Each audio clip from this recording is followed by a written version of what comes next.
This channel does not promote or promotion any illegal activities. All content provided by this channel is meant only for educational purpose only.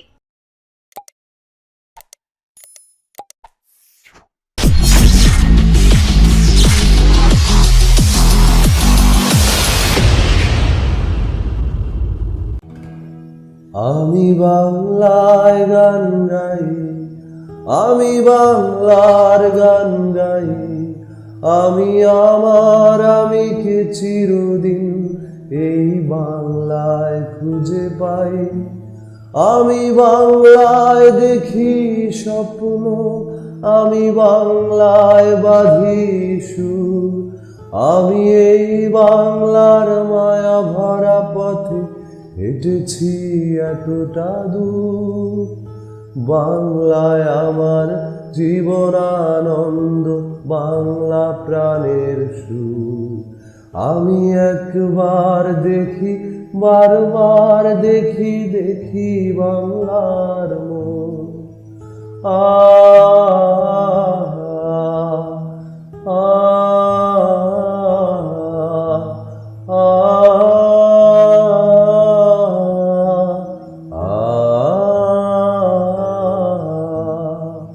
আমি বাংলায় কথা কই, আমি বাংলার কথা কই, আমি বাংলায় ভাসি, বাংলায় হাসি, বাংলায় জেগে রই।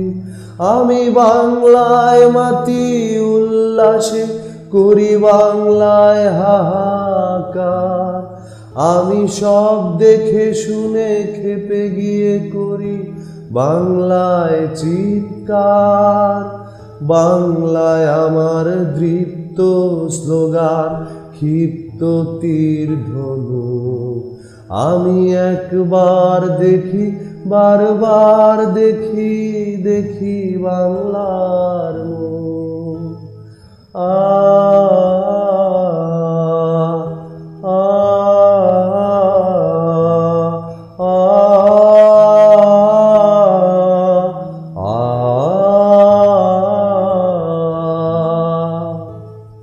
মানববন্ধন চুঁচুড়ায় আজ তিলোত্তমার দোষীদের কঠোর শাস্তি ও অবিলম্বে তার প্রতিকারের দাবি নিয়ে চুঁচুড়া ঘড়ির মোড় থেকে রাজপথ জুড়ে এক মানববন্ধন কর্মসূচিতে যোগ দিল 8 থেকে 80 সকল মানুষ।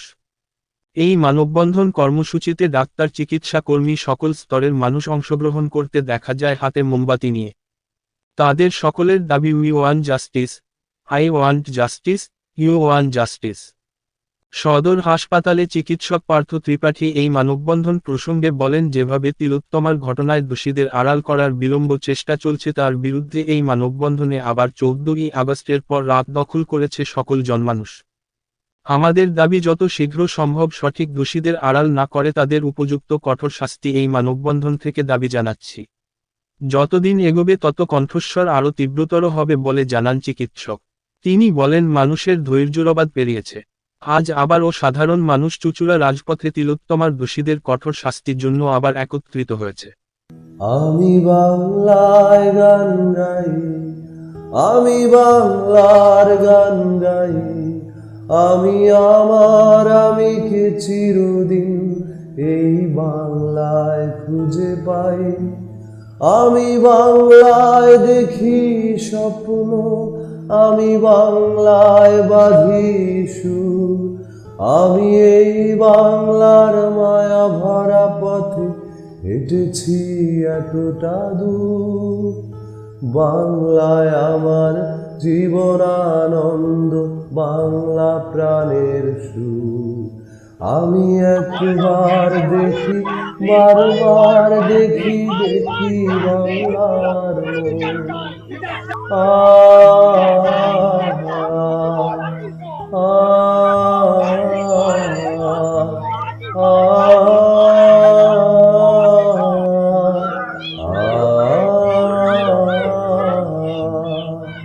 আমি বাংলায় কথা কই, আমি বাংলার কথা কই, আমি বাংলায় ভাসি, বাংলায় হাসি, বাংলায় জেগে রই। আমি বাংলায় মাতি উল্লাসে, করি বাংলায় হাহাকার। হাহাকার। আমি সব দেখে শুনে খেপে গিয়ে করি বাংলায় চিৎকার। বাংলায় আমার দৃপ্ত স্লোগান, ক্ষিপ্ত তীর ধনুক। আমি একবার দেখি, বারবার দেখি, দেখি বাংলার মুখ। আ আ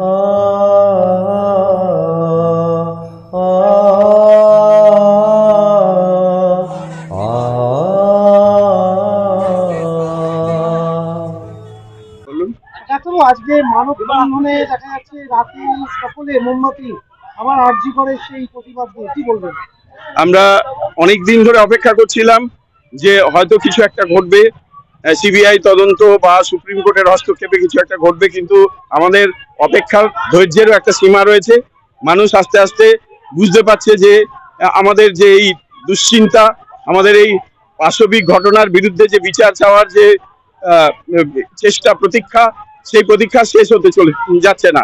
তাই আজকে আমরা আবার এই কর্মসূচি নিয়েছি এবং এখানে আমরা সাধারণ মানুষ এবং ডাক্তার, চিকিৎসা কর্মী সবাই মিলে একসাথে সেই 14 তারিখে যেমন আমরা সবাই মিলিত হয়েছিলাম রাস্তা দখলের কর্মসূচিতে, সেইভাবেই আজকে আলোর মিছিল করছি এবং তার সাথে সাথে নিজেদের মধ্যে বন্ধনটাকে আরো সুদৃঢ় করার জন্য, যারা এই বিচার চাইছেন তাদের মধ্যে বন্ধনটাকে সুদৃঢ় করার জন্য আজকে মানববন্ধনের কর্মসূচি নিয়েছি।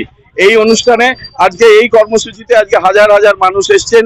চুঁচুড়ার একই স্বর, বিচার চাই, বিচার চাই, জাস্টিস ফর আরজি কর, জাস্টিস ফর আরজি কর।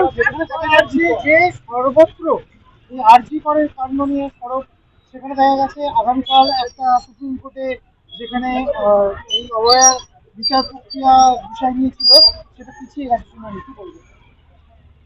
এই তো সুপ্রিম কোর্ট বা অন্যান্য কোর্টের তাদের আইন কানুন রয়েছে, তাদের নিয়ম ইত্যাদি রয়েছে, সুতরাং সেই অনুযায়ী আমাদের এই ব্যাপারে কিছু বিশেষ বক্তব্য নেই। তবে আমাদের ধৈর্যের একটা সীমা আছে। হ্যাঁ, একটা বিচার যদি দেরি হয়, justice delayed is justice denied, সুতরাং সে কথা মাথায় রেখে যেন কোর্ট এই ব্যাপারে সিদ্ধান্ত নেয়, এটা আমরা আশা করব এবং আমরা চাইবো যে ভবিষ্যতে খুব দ্রুত এই ইনভেস্টিগেশন শেষ হবে এবং যারা সত্যিকারের দোষী এবং যারা দোষী নয় কিন্তু মানে ওইভাবে ঘটনার সাথে যুক্ত নয় কিন্তু দোষ চাপা দেওয়ার জন্য যা করার সব করেছেন, তাদেরকেও যেন শাস্তি দেওয়ার ব্যবস্থা করা হয়। অর্থাৎ আমাদের প্রশাসন এই দোষটাকে ঢাকবার জন্য চেষ্টা করেছেন, তাদেরকেও আমরা চাইছি তারা যেন ধরা পড়ে এবং তাদের মুখোশ খুলে দেওয়া যায়। ইতিমধ্যে কিন্তু আরজি করে প্রাক্তন অধ্যক্ষ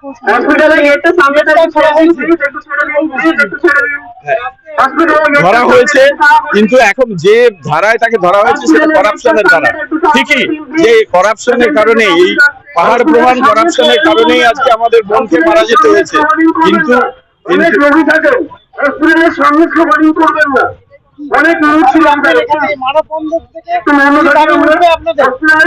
মানববন্ধন থেকে আমরা আমাদের এই দাবিগুলোকে তুলবার চেষ্টা করছি। হ্যাঁ দিদি, আবার কিন্তু মানববন্ধনের ডাক দেখা যাচ্ছে, সকল স্তরের মানুষ আজকে আবার রাজপথে, চুঁচুড়ার রাজপথে আবার সবাই বেরিয়েছে, কি বলবেন? 9ই আগস্ট রাত্রে যে ঘটনা ঘটেছে, যে নক্কারজনক ঘটনা ঘটেছে, একজন জুনিয়র ছাত্রীর উপরে, পোস্ট গ্রাজুয়েট ডক্টর, তার উপরে, এটাকে আমরা শুধু একটা বিচ্ছিন্ন ঘটনা বলে এইভাবে উড়িয়ে দিতে পারি না।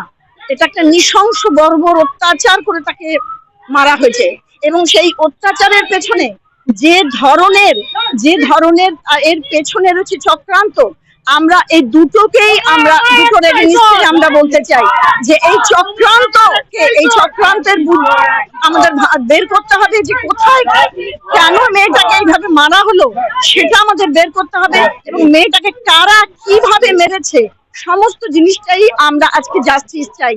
সেই জন্য আজকে শুধু চুঁচুড়া নয়, আজকে সারা রাজ্য, সারা ভারতবর্ষের বিভিন্ন, শুধু ডাক্তার নয়, সমস্ত নাগরিক সমাজ এগিয়ে এসছে, সাধারণ জনগণ, সিস্টার, ডক্টর, ফার্মাসিস্ট, সমস্ত চুঁচুড়া শহরের শুভবুদ্ধি সম্পন্ন মানুষ সবাই এগিয়ে এসছে এই ধরনের নক্কারজনক ঘটনাকে ধিক্কার জানাবার জন্য। আমরা মেয়েটিকে আজকে স্মরণ করব, একই সঙ্গে আমরা মনে করিয়ে দেব আমাদের ঊর্ধ্বতর কর্তৃপক্ষকে যে এর যত তাড়াতাড়ি সম্ভব এর বিচার করতে হবে এবং ভবিষ্যতে যেন এই ধরনের ঘটনা করার কেউ স্পর্ধা না দেখায়, সেই জন্যই আমাদের আজকের এই রাস্তায় চলা। ইতিমধ্যেই কিন্তু আরজি করে প্রাক্তন অধ্যক্ষ সন্দীপ ঘোষকে সিবিআই কিন্তু গ্রেপ্তার করেছে, কি বলবেন সেই নিয়ে? দেখুন, একজন এই ঘটনায় শুধু একজন জড়িত নয়। আজকে শুধু সন্দীপ ঘোষকে কালপ্রিট বানিয়ে কিন্তু হবে না। এর পেছনে সামনে ডাইনে বায়ে কারা আছে আমরা সমস্ত জানতে চাই, সবকিছুর প্রতিকার আমরা চাই।